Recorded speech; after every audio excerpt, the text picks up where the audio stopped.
Good morning बच्चों, कैसे हैं आप सब? ठीक हैं? ओके। तो आज इंजीनियरिंग कंट्रोल सिस्टम का नेक्स्ट लेक्चर मैं बनाने जा रहा हूं। Lecture based on mechanical system, जो हमारा फर्स्ट यूनिट का नेक्स्ट टॉपिक है मैकेनिकल सिस्टम। मैकेनिकल सिस्टम की हम बात करेंगे यहाँ पे। तो कंट्रोल सिस्टम में मैकेनिकल सिस्टम दो टाइप का है हमारा। ये पहला मैकेनिकल ट्रांसलेशनल सिस्टम,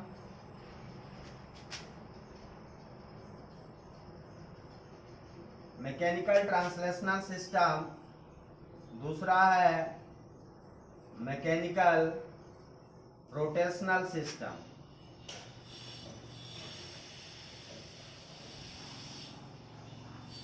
कोई भी बॉडी दो प्रकार से मोशन में होती है, या तो वो सीधा जाएगी, या तो वो सीधा जाएगी, या तो वो रोटेट करेगी। दो प्रकार से कोई भी बॉडी मोशन करती है। आपने देखा होगा, जैसे व्हीकल्स गाड़ी चलती है रोड पे, तो इनका linear motion means translational motion होता है। जो गाड़ी सीधी चलती है उनका किस तरह का मोशन होता है? ट्रांसलेशनल मोशन कहते हैं उसको। तो मैकेनिकल ट्रांसलेशनल सिस्टम के अकॉर्डिंग आता है। और जो बॉडी रोटेट करती है, जैसे घर में फैन लगा होता है, that is the rotational system. तो ऐसी बॉडी जो ट्रांसलेट करती है मीन्स स्ट्रेट जाती हैं, सीधी जाती हैं, उनमें बॉडी में जो मास होता है, मास कहलाता है। और जो बॉडी रोटेट करती है उनके मास को हम इनर्शिया मास कहते हैं। क्या कहते हैं? Inertia mass. So there are three types of elements. यहाँ पे मैकेनिकल ट्रांसलेशनल सिस्टम सबसे पहले हम डिस्कस करेंगे। Mechanical translational system, mechanical translational system जो हमारा है, इस मैकेनिकल ट्रांसलेशनल सिस्टम में जो हमारा इनपुट होगा, ध्यान रखना, इनपुट हमेशा फोर्स होगा। मैकेनिकल ट्रांसलेशनल सिस्टम में इनपुट फोर्स होगा, आउटपुट क्या होगा? Output equal to linear displacement. Linear displacement को हम लोग एक्स से डिनोट करेंगे, और होती है इसमें लीनियर वेलोसिटी, लीनियर वेलोसिटी भी। So in mechanical translational system there are input is force, output is linear displacement and linear velocity. तो मैकेनिकल ट्रांसलेशनल सिस्टम में जो हम इनपुट देंगे वो फोर्स देंगे। तो जैसे ये कोई बॉडी है, मान लीजिए ये कोई बॉडी है, इसमें हम यहाँ पे इनपुट क्या दे रहे हैं? इनपुट क्या दे रहे हैं? फोर्स। तो हम इसमें फोर्स अप्लाई करेंगे तो ये बॉडी लीनियर डिस्प्लेसमेंट और लीनियर वेलोसिटी के साथ आगे बढ़ेगी। और जब मैं इसमें टॉर्क लगाऊंगा तो ये रोटेट करने लगेगी, तो वो रोटेशनल सिस्टम कहलाएगा। अब ट्रांसलेशनल सिस्टम के थ्री एलिमेंट्स होते हैं। There are three basic element, there are three basic element of the translational system. Translational system के थ्री बेसिक एलिमेंट्स हैं। वो कौन कौन से थ्री बेसिक एलिमेंट्स हैं, हम उसको डिस्कस करने जा रहे हैं। So there are three basic elements. Number first इसमें हमारा है मास एलिमेंट। कौन सा है? Mass element. कोई भी बॉडी है उसमें मास लगा होगा, ये रेफरेंस लाइन कहीं पे भी मास रखा हुआ है। अब उस बॉडी में यदि हम फोर्स लगा के माना कि कोई भी बॉडी है, माना ये बॉडी है m मास की, अब इसमें हम फोर्स लगा के इसको खींचेंगे तो इसमें क्या क्या चेंज जाएगा?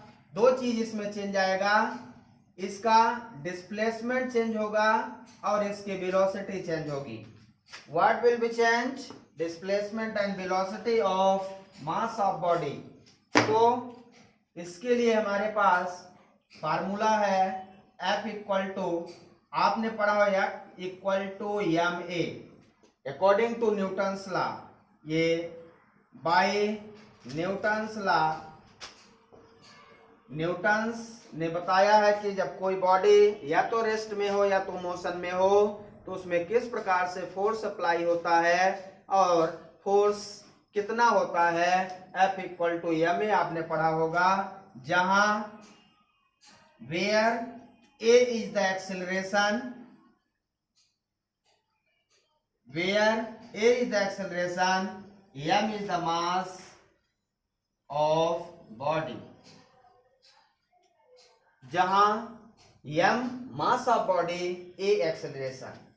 तो हमने पढ़ा है कि acceleration equal to double differentiation of displacement या सिंगल डिफरेंशिएशन ऑफ वेलोसिटी।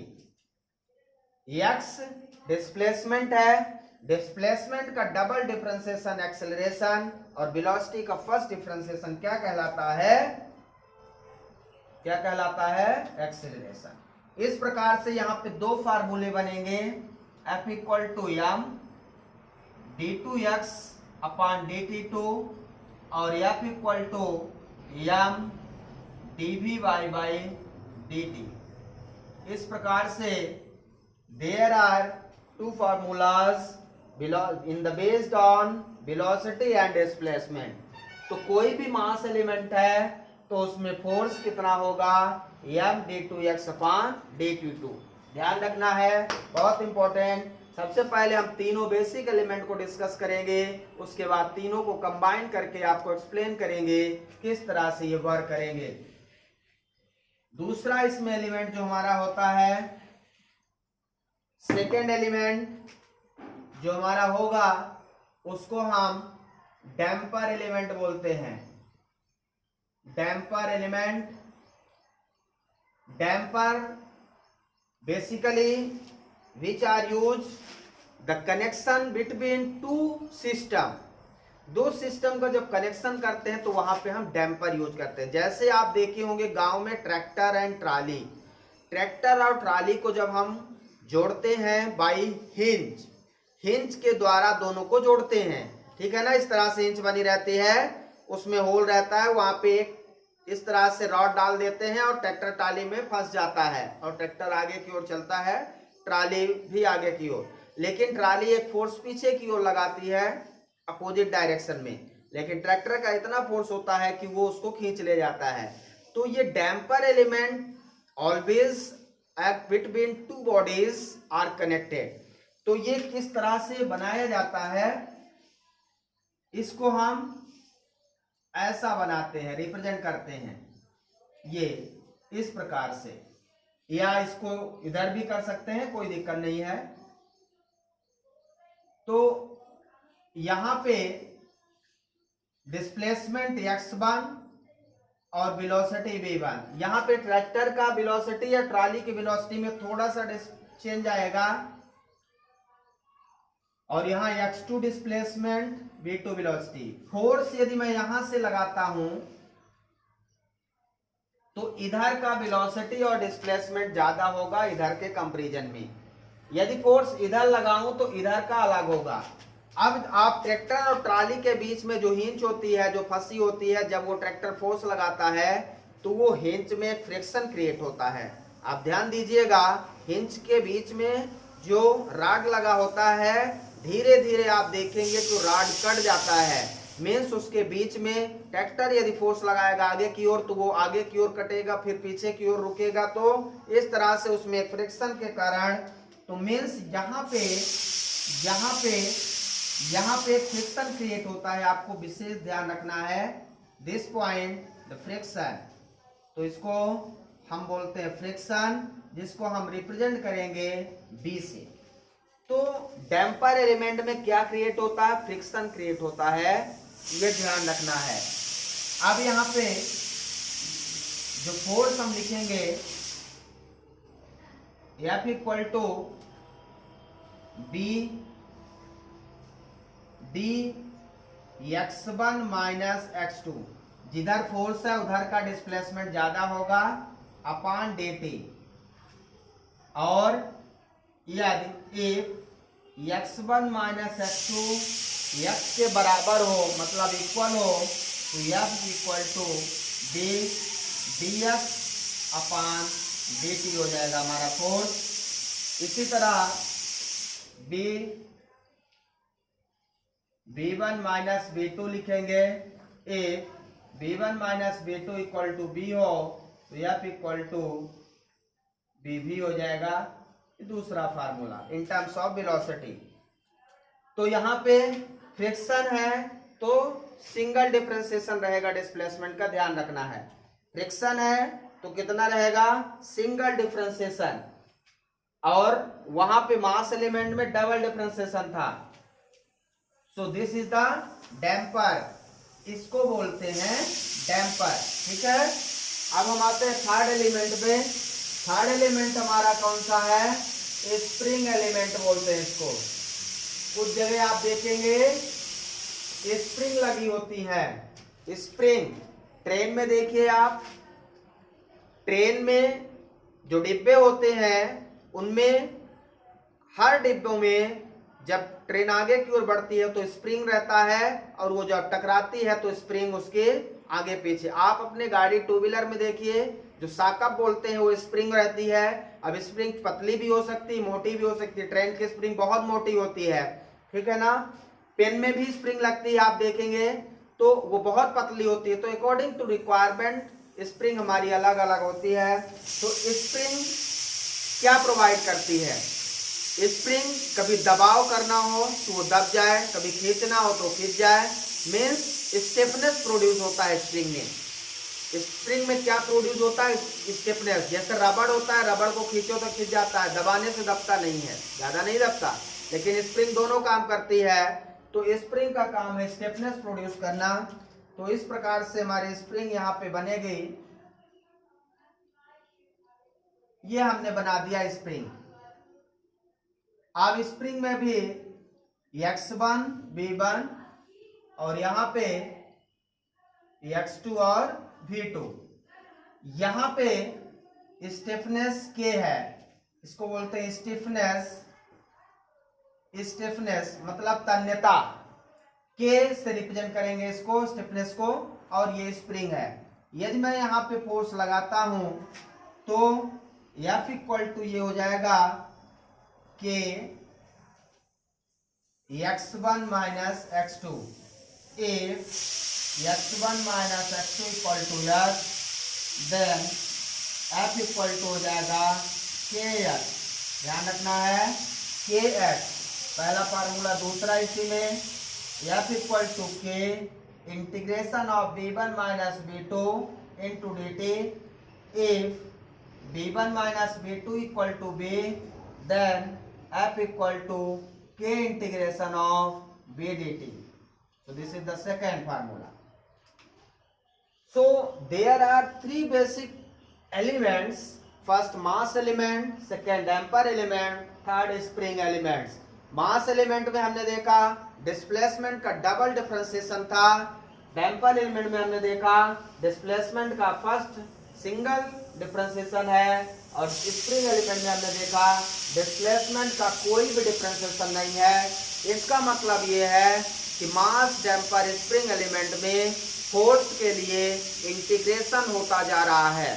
पहली बार में डबल डिफरेंशिएशन, डैम्पर में सिंगल डिफरेंशिएशन, और स्प्रिंग में कोई डिफरेंशिएशन नहीं स्टिफनेस के साथ। ये चीज ध्यान रखना है आपको, ये याद रखना है कि किस तरह से ये इंटीग्रेट होता जा रहा है। और जब ये चीज याद रहेगा तो अब हम इसको कंबाइन करके एक्सप्लेन करने जा रहे हैं। यदि फोर्स इधर होगा लगेगा तो x2 माइनस x1 होगा, यहाँ पे ध्यान रखिए। जिस स्प्रिंग के टर्मिनल में फोर्स लगेगा उधर का फोर्स ज्यादा रहेगा। क्लियर है? इसमें किसी कोई डाउट नहीं होना चाहिए मेरे हिसाब से। अब तीनों को हम कंबाइन करेंगे। कंबाइन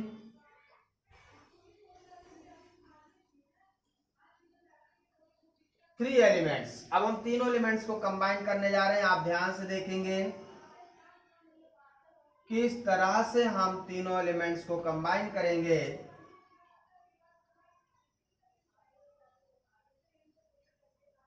ये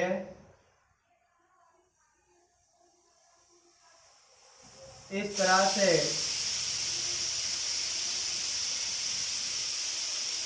तीनों एलिमेंट्स, सबसे पहले ये मास है, ये डैम्पर है तो इसमें फ्रिक्शन होगा, स्प्रिंग है तो स्टिफनेस होगा। अब इसमें जब मैं फोर्स लगाऊंगा तो एक्स डिस्प्लेसमेंट और वेलोसिटी इसकी चेंज होगी। ठीक है? अब इसमें जब आप एक एक्सटर्नल फोर्स लगाएंगे तो ये बॉडीज क्या करती हैं, आपस में एक फोर्स लगाती हैं। तो ये बॉडी इधर खींचेगी, ये बॉडी इधर खींचेगी, ये बॉडी इधर खींचेगी। मतलब मेन फोर्स, अप्लाइड फोर्स ये है। ये क्या है? Applied force.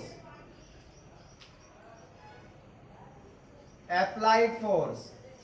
और ये मान के चलिए फ्रिक्शनल फोर्स है सभी। ये अपोजिट डायरेक्शन में फोर्स लगेगा तो टोटल फोर्स इक्वल टू क्या हो जाएगा? F1 plus F2 plus F3। अब ध्यान से देखिए, F1 अभी मास ऑफ बॉडी का फोर्स मैंने क्या लिखा था? m d2x अपान dt2 प्लस डैम्पर एलिमेंट का क्या लिखा था? b dx अपान dt। स्टिफनेस का क्या लिखा था? kx। इसी को वेलोसिटी में लिखना है तो m dv by dt b v plus k integration of v dt। माना कि ये दोनों मिला के first equation.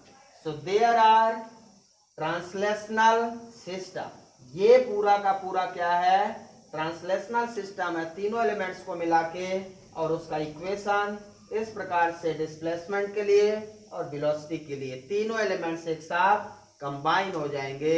So this is the complete translational system equation. Complete translational system equation ये है complete translational system equation. Okay, complete translational system equation ध्यान रखेंगे। इसी तरह से अब मैं डिस्कस करने जा रहा हूं रोटेशनल सिस्टम को। क्लियर है? सेकेंड हमने आपको बताया था रोटेशनल सिस्टम। रोटेशनल सिस्टम में जो इनपुट देंगे, ध्यान रखना इंपॉर्टेंट पॉइंट, वो टार्क होगा। ट्रांसलेशनल सिस्टम में जो इनपुट होता है वो फोर्स, रोटेशनल सिस्टम में टॉर्क होगा, वही फोर्स टॉर्क कहलाता है। और इसका आउटपुट जो होगा, आउटपुट क्या होगा? Angular displacement. एंगुलर डिस्प्लेसमेंट को हम लोग थीटा से रिप्रेजेंट करेंगे और एंगुलर वेलोसिटी को ओमेगा से रिप्रेजेंट करेंगे। तो वहां linear displacement, linear velocity, translational system में लीनियर डिस्प्लेसमेंट, लीनियर वेलोसिटी, और रोटेशनल सिस्टम में इनपुट टार्क होगा। तो एंगुलर डिस्प्लेसमेंट, एंगुलर तब बोला जाता है जब कोई चीज एंगल पे घूमती है, बेन सर्कुलर में घूमती है, that is called angular. So angular velocity, angular displacement, यहां पे भी there are three basic element. जिस तरह से ट्रांसलेशनल के थ्री बेसिक एलिमेंट थे, उसी तरह इसके भी थ्री बेसिक एलिमेंट है। पहला एलिमेंट है इनर्शियल एलिमेंट या इनर्शिया एलिमेंट जो भी है, तो इनर्शियल एलिमेंट या इनर्शिया एलिमेंट भी कहते हैं। तो इनर्शिया या इनर्शियल जो भी लिखना हो, तो इनर्शिया एलिमेंट में सब कुछ उसी तरह रहता है, बस जो बॉडी है हमारी, माना कि एक बॉडी है जिसका इनर्शिया जे है, अब ये क्या करेगी, ये रोटेट करेगी।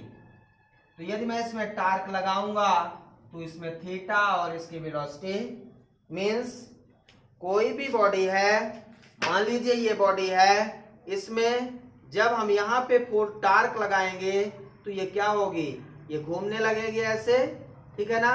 तो एंगुलर डिस्प्लेसमेंट और इसमें क्या होगा, एंगुलर वेलोसिटी। तो उसी तरह से यहाँ पे भी दो फार्मूले होंगे। T इक्वल टू क्या बनेगा, ध्यान से देखें, J d2 theta upon dt2 और J d omega by dt। बिल्कुल सिमिलर। मास हो गया, जे की जगह मास, वहां पे मास पड़ा था यम, यहाँ इनर्शियल मास यम है, इनर्शियल मास हो गया। ये जे क्या है, इनर्शियल मास है। जे क्या है, इनर्शियल मास, ठीक है। तो वहां मास था, यहाँ इनर्शियल मास है, वही चीज है मास ही। जब कोई बॉडी सीधा जाती है उसको मास, अब घूमने लगती है उसी मास को हम इनर्शियल मास कह देते हैं, ठीक है। This is the first element. Second जो एलिमेंट्स है उसको बोलते हैं टोर्सियोनल डैम्पर एलिमेंट। टोर्सियोनल डैम्पर एलिमेंट है, डैम्पर, टोर्सियो मींस टार्क से, टार्क जिनमें लगेगा वो टोर्सियोनल हो जाता है। तो ये एलिमेंट्स डैम्पर एलिमेंट होगा इस तरह से।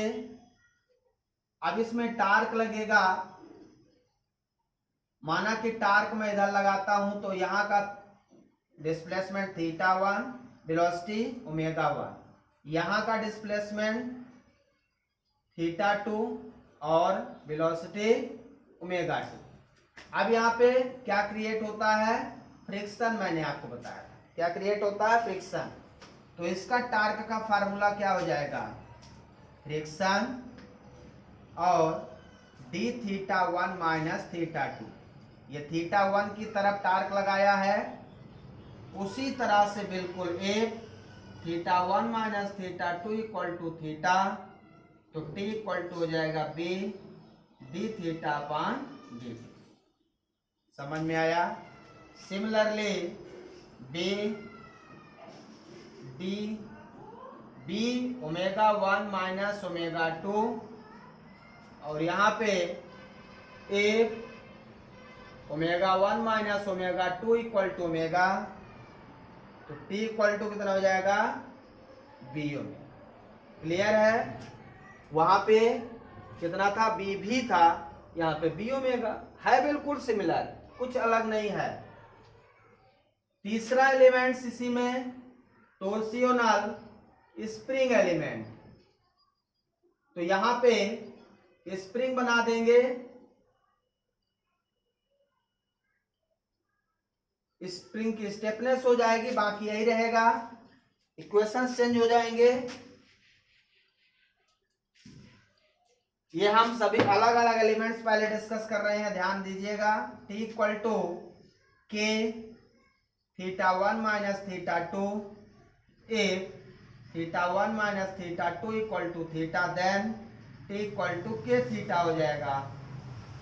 और दूसरा t equal to k integration of omega 1 minus omega 2 dt, तो t इक्वल टू यहाँ पे a omega 1 minus omega 2 equal to omega, तो t इक्वल टू हो जाएगा k integration of omega dt।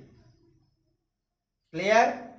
So there are 3 basic elements in the rotational system. जिस तरह से translational system में 3 एलिमेंट्स हैं, उसी तरह से हमारे रोटेशनल सिस्टम में भी 3 एलिमेंट्स हैं। अब तीनों को कंबाइन यदि हम करें तो आप ध्यान से देखेंगे यहां पे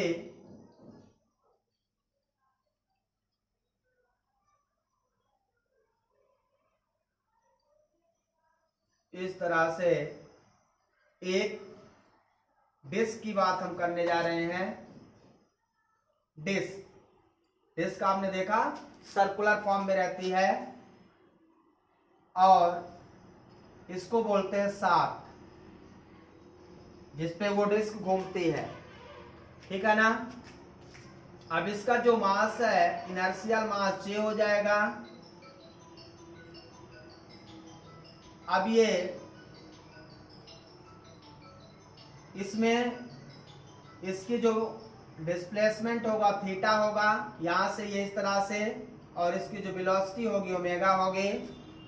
यहाँ पे इसमें फ्रिक्शन क्रिएट होगा, बी फ्रिक्शन, और इस शाफ्ट में इसका स्टेफनेस क्रिएट होगा। क्या क्रिएट होगा? स्टेफनेस। अब इसमें ये घूमेगा, रोटेट करेगा टार्क टी से। जैसे इसमें टार्क लगाएंगे तो ये रोटेट करने लगेगा। तो तीनों एलिमेंट्स को कंबाइन करते हुए, तीनों एलिमेंट्स आपको दिख रहे हैं। ये मास एलिमेंट हो गया J, इनर्शियल मास, इसमें यहाँ फ्रिक्शन लगेगा, और इसमें जो रॉड होगा उसमें स्टिफनेस क्रिएट होगा। तो T equal to J d2 theta upon dt2 plus B d theta upon dt plus k theta, या ये हो जाएगा J d omega upon dt b omega plus k integration of omega dt। ये हमारा बन जाएगा equation second. So like this is the equation of rotational system, complete equation of rotational system. 3 elements वहां पे थे, 3 एलिमेंट्स यहाँ पे भी हैं। तीनों एलिमेंट्स को हमने कंबाइन कर दिया है। क्लियर? समझ में आ रहा है? तो तीनों एलिमेंट्स को अलग अलग डिस्क्राइब किया, फिर तीनों को एक साथ कर दिया है। आपको बुक में एक साथ मिलेगा, तो ध्यान रखिए मैंने किस तरह से तीनों को अलग अलग डिस्क्राइब करके इजी बनाया है, जिससे आपको कोई डाउट ना हो और ये पूरी तरह से मैकेनिकल सिस्टम समझ में आ जाए। इसको लोग कहते हैं बहुत कॉम्प्लिकेटेड है, मुझे तो बहुत इजी लगता है। तो इजी भी है, बस आप एक बार मेरा कंप्लीट लेक्चर देखेंगे, आपको बहुत इजी लगेगा, उसमें कोई डाउट नहीं है। ठीक है ना? अब ये तो हो गया हमारा mechanical system, mechanical translational system, mechanical rotational system, ये कंप्लीट हो गया दोनों। अब हम इलेक्ट्रिकल सिस्टम और फिर उसके बाद मैकेनिकल और इलेक्ट्रिकल सिस्टम में एनालॉजी सीखेंगे। बस देखते हैं कैसे करेंगे। तो अब हम इलेक्ट्रिकल सिस्टम की बात करेंगे। इलेक्ट्रिकल सिस्टम, जिस तरह से मैकेनिकल सिस्टम 2 तरीके से है, उसी तरीके से हमारा इलेक्ट्रिकल सिस्टम भी है। इसमें पहला हमारा रहेगा वोल्टेज सोर्स के कारण।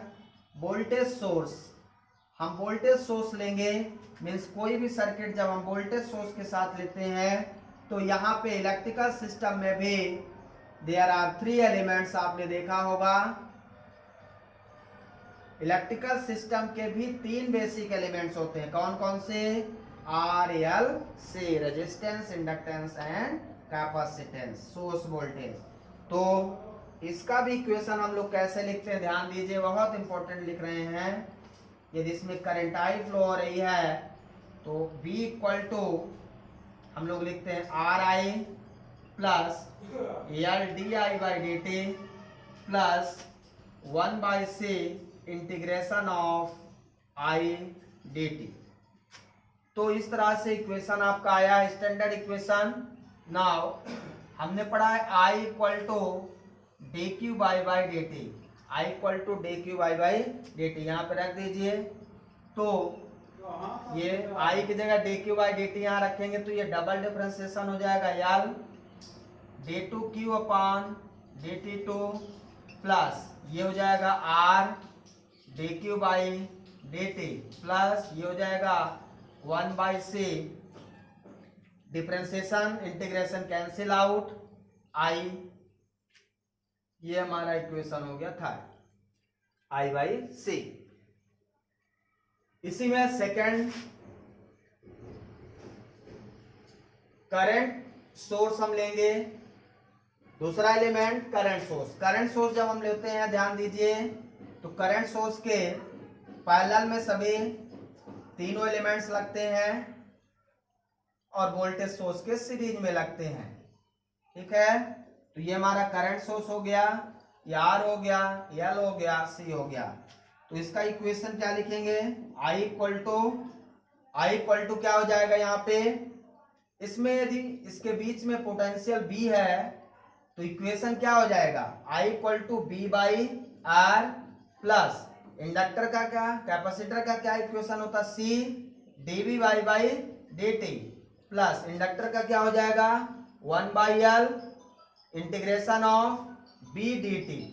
ये इक्वेशन हो जाएगा करंट का, I equal to B by R plus C D V by by D T plus 1/L integration of B D T.